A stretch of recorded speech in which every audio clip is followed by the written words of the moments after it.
You know, sometimes being a K-pop idol feels like living into different worlds. On one side, millions of people love you, support you, and scream your name at concerts. But on the other side, there's this shadow, people who will say anything just to tear you down. And right now, Stray Kids Felix, our young Bach, is facing exactly that. So let me set the scene for you. Imagine you're Felix, you're traveling, rehearsing, barely sleeping, constantly giving energy to fans and staff. You're known for your kindness, your soft voice, your warm hugs, the way you always bow and thank staff after shows. And then suddenly, online, some random anonymous account starts spreading the ugliest lies about you. Lies that you treat staff like servants. Lies that you act like a prince. Now pause. Does that sound like Felix to you?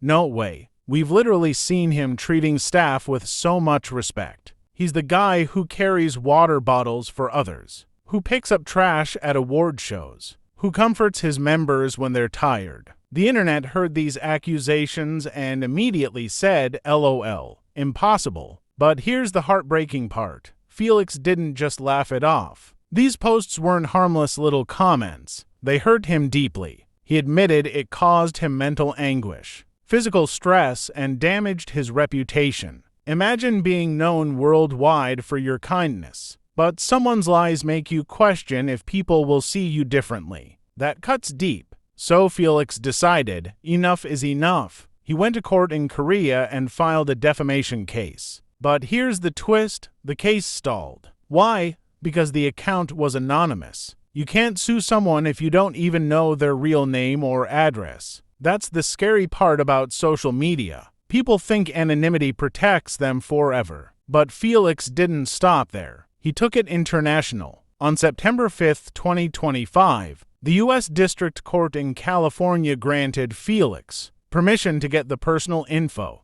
the PII, personally identifiable information, from X, aka Twitter. That means, for the first time, Felix can actually find out who this hater is. And once he does, he can drag them to court in Korea. Finally, there's accountability. The fandom's reaction has been so powerful. Stays are saying, fighting, young Bach, you got this. Who would even believe Felix would mistreat staff? FR. It's so unbelievable. Hope they KTS. Like, no one believes the lies. We all know his heart. And honestly, watching Felix fight back is inspiring. It shows idols don't always have to stay silent. He's protecting his reputation, yes, but also sending a message to every other hater. You can't just hide behind an anonymous account forever. And I just want to say this as a fan, Felix, if you ever hear this, fighting, young Bach, we're proud of you for standing up for yourself, because you deserve peace, not stress. And no one who has seen you smile or heard your voice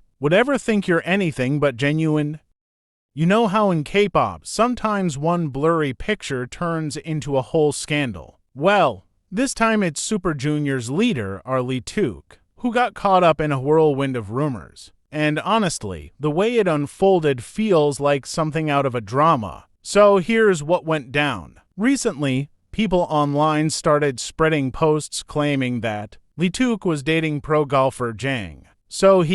They even had so-called evidence. A few photos, some context twisted around, and suddenly, the internet was convinced our angel leader was secretly on a date. But here's where it gets wild. Leeteuk himself went live to address the rumors, and the way he explained it, you could hear the frustration in his voice. He said even he was shocked when he saw those photos. Because guess what? In the moment those pictures were taken, Shindong was literally sitting right next to him. Like if you zoomed out, it wasn't a date. It was just a group of friends hanging out at a country club. Leeteuk explained it perfectly. Golf isn't a two-player sport. It's usually for people minimum. The photo that spread online made it look like he was there alone with Jang, but in reality, it was just a rest stop before finishing the last 9 holes. And instead of a secret date, it was just golf. But he didn't stop there. He revealed that he was mad. Not just annoyed, but really upset. He said the photos had been modified to make it look like something it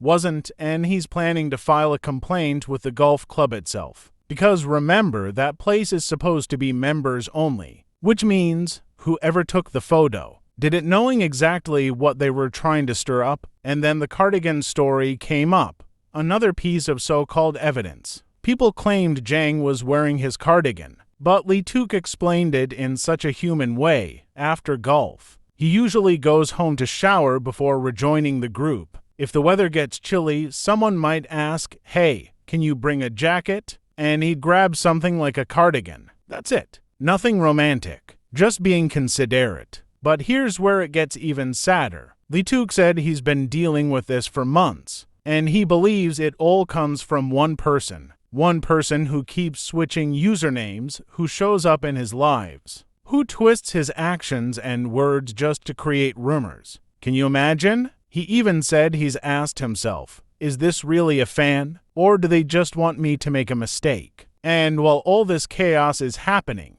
Jang So-hee, who literally did nothing wrong, is getting cursed at every single day. So, what does Leeteuk do? He apologizes constantly. He said they've gotten closer because he keeps having to tell her, I'm sorry, I'm sorry, I'm sorry. That right there shows his heart. He feels guilty that she's being dragged into a storm that isn't even real. And in the end, he finished by saying he hopes this all just stops, and honestly, same, because idols are human too. They can't control when people twist things, and watching Leeteuk, someone who has been leading Super Junior for over a decade, still dealing with this kind of stress, it just makes you want to protect him more. For me, as a fan, it's clear this wasn't a scandal, this was manipulation, and I respect the way he calmly explained everything while still showing his frustration.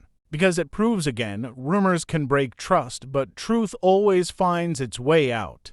Sometimes K-pop news feels exciting, light, even funny, but then there are moments where you just sit back and think, how can people be this cruel? And that's exactly how I felt when I read about Stray Kids, Bangchan's testimony in his ongoing legal case about those disgusting deep fakes. Let me walk you through it. Recently, a federal judge in California approved Bangchan's request to force X, yes, Twitter again, to hand over the information of accounts that were spreading explicit deep fakes of him. This happened on September 5th, just a few days ago, and it was the big breakthrough his legal team needed. Now, normally, court documents in the US are public records, and when people got access, they saw not just the legal request, but Bangchan's own written words about how this whole thing has devastated him. And honestly, reading it broke my heart. The deep fakes weren't just normal fake videos. They were edited to show Bangchan making explicit,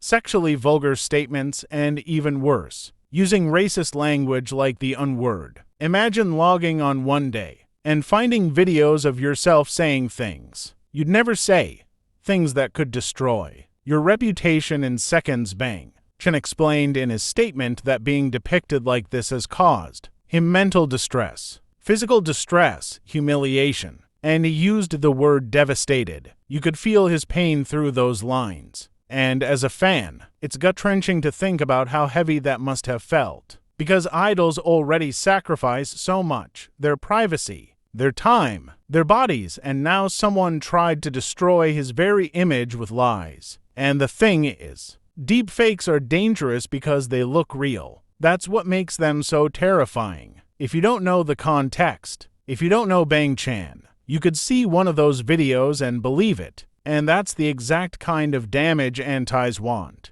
To erase all the good he's built and replace it with something ugly and false. But what makes me so proud here is Bangchan's courage. Instead of hiding, instead of staying silent and hoping it blows over, he took it to court. He put his name, his testimony, his pain on the record. That's not easy. Imagine having to admit in official documents that there are explicit videos of you out there, even fake ones. Just putting that into words must have been humiliating. And yet he did it. Why? Because he's protecting himself, and also sending a message to every idol, every fan.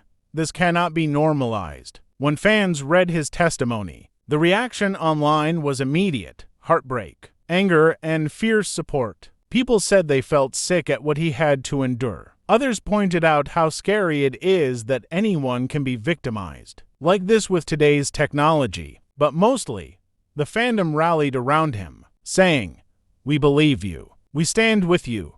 We know your character, and we'll protect it to ... And I want to echo that, Bangchan, if you ever hear this, we are so sorry this happened to you. You don't deserve even 1 second of that pain, and no matter what those antis try, your real voice, your real actions, your real heart will always outshine any fake image they try to put on you." Okay, let's shift gears for a moment. We've been talking about heavy scandals, lawsuits, and rumors. But now, let's breathe in some pure joy. Because MONSTA X are finally back as a full group, and if you're a Monbeeb, you already know this comeback feels different. It feels emotional. On September 4th, they kicked off their comeback stages with M Countdown, and from there, they hit Music Bank Show, Music Core, and Inkigeo. And the energy, unreal. Seeing all the members together again, after almost 5 years of not having a full lineup, it honestly gave me goosebumps. The stage didn't just feel like another performance. It felt like a reunion. Their new title track, and the front, is exactly the kind of song that only MONSTA X could pull off. Heavy bass, pounding drums, rap lines that hit like lightning, and vocals that soar right over the chaos. The message of the song is basically, we don't back down. No matter what challenges come, we stand right here. And knowing their history, their struggles, and their bond, those lyrics hit so much harder, and the performances flawless. Like, let's be real, MONSTA X have some of the most demanding choreography in K-pop. Constant formation changes, non-stop power moves, and yet their vocals were on point the whole time. No backing down, no cutting corners. Just raw talent and synergy. You could feel how much they missed standing on stage together, and they gave every ounce of that emotion to the fans. But it wasn't just the music. In the interviews and behind the scenes, they reminded us why they're called Variety Kings.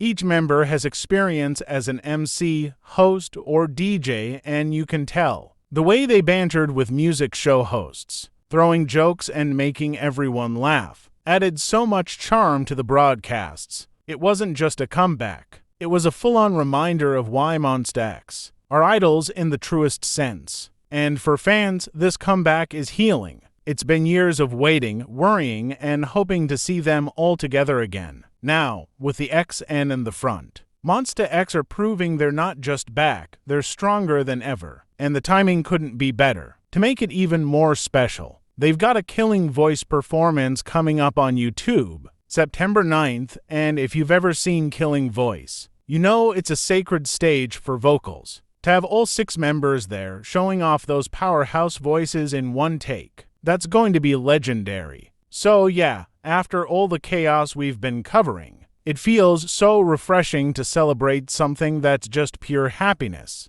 MONSTA X aren't just surviving in the industry, they're thriving together as a team, and honestly, this is only the beginning of this new chapter for them.